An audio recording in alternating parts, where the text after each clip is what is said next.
Assalamualaikum warahmatullahi wabarakatuh. Alhamdulillahirabbil alamin. Assalatu wassalamu ala asrofil anbiya'i wal mursalin wa ala alihi wa sahbihi ajma'in. Amma ba'd. Yang pertama-tama, marilah kita ucapkan puji syukur kehadirat Allah Subhanahu wa taala yang mana sampai hari ini kita masih diberi nikmat sebagaimana nikmat iman dan Islam, sehingga kita tetap dapat menjalankan keseharian kita seperti biasa. Dan tak lupa pula sholawat berangkaian salam buat Nabi besar kita Muhammad SAW. Allahumma sholli wa sallim wa barik alaihi. Semoga beliau berkenan memberikan syafaatnya kelak kepada kita semua. Amin amin ya rabbal alamin.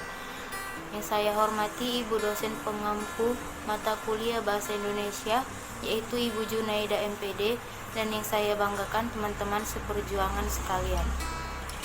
Di sini saya Lutfia Farhana Putri Bubis akan mempresentasikan materi yang berjudul komunikasi lisan dan tulisan, yang mana video ini memenuhi tugas mata kuliah Bahasa Indonesia.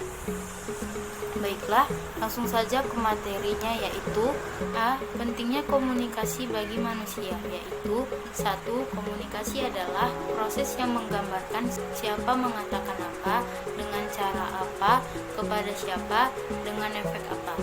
2. Komunikasi merupakan rangkaian proses pengalihan informasi dari satu orang kepada orang lain dengan maksud tertentu.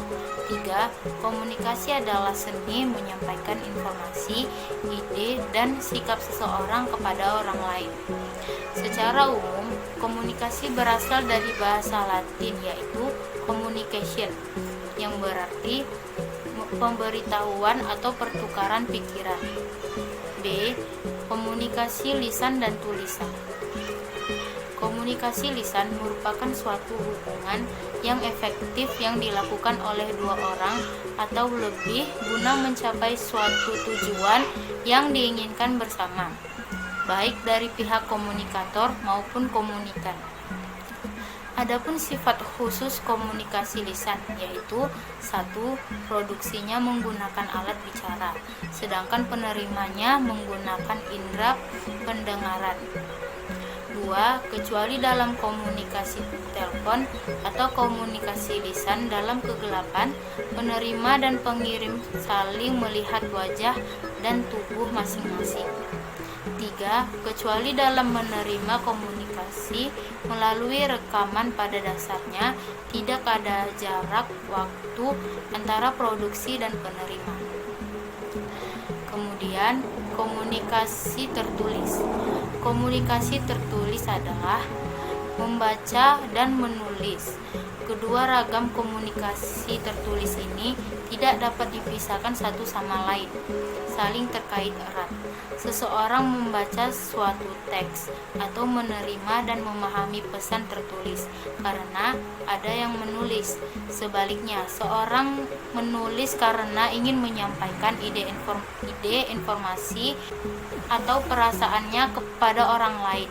Tulisannya itu berisi pesan yang akan dibaca baik oleh orang lain ataupun dirinya sendiri, seperti buku harian.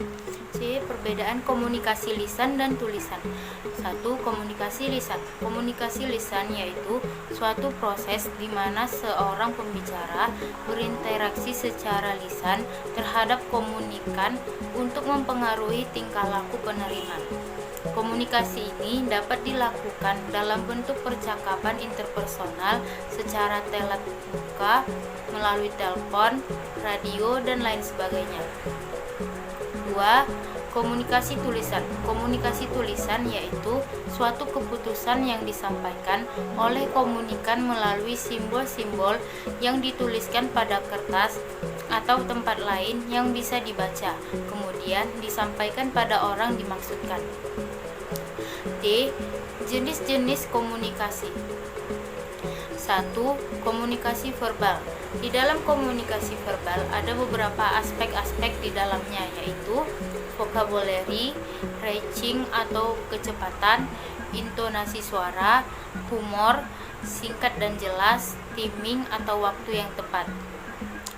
Nah, kesimpulan dari materi ini ialah komunikasi sangat penting bagi kehidupan manusia supaya bisa memahami baik tindakan ucapan antar sesama manusia, dan bagian terpenting juga ialah komunikasi secara tertulis, yaitu salah satu cara berkomunikasi yang memindahkan pesan atau informasi secara tertulis dan satu sumber dan dikirim atau dialihkan kepada pihak penerima. Lazimnya komunikasi tertulis dilakukan melalui surat menyurat.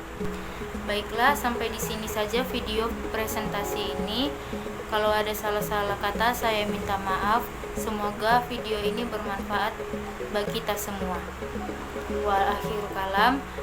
Wassalamualaikum warahmatullahi wabarakatuh.